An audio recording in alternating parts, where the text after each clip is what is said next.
नमस्कार मंडळी, स्वागत आहे माझ्या आज नवीन व्हिडिओमध्ये। खूप दिवसांनी मी व्हिडिओ काढते। मी आता करते म्हणजे दुकानाची तयारीसाठी वाटण। तर त्याच्यासाठी बघा एवढे 5 कांदे घेतले, 3 नारळ होते, कारण छोटे छोटे नारळ भेटतात ना, एकदम 2 दिवसाचं वाटण करून ठेवते। आणि 2 वाटी सुकं खोबरं घेतलंय। आता टाकते तेल, मग टाकणार कांदो त्याच्यात। अजून मला अंडी मागवचे म्हणजे कुठलाही धंदो म्हटला तर त्याच्यात मेहनत पण आणि मला आवडतं असं करू, कारण दुसऱ्याच्या घरात काम करण्यापेक्षा स्वतःचा धंदो केलो तर बरा। कारण कसं तब्येत कधी बरी नसली तर स्वतः आपण आराम केलो। कांदो चांगला गुलाबी झालो की टाकणार मग खोबरा। अशा प्रकारे कांदो मी गुलाबी थोडं करून घेतलंय।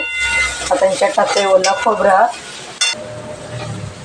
वाटण मी परत केलंय कांदा खोबऱ्याचं, तर असं केलंय चिकनमध्ये घालण्यासाठी।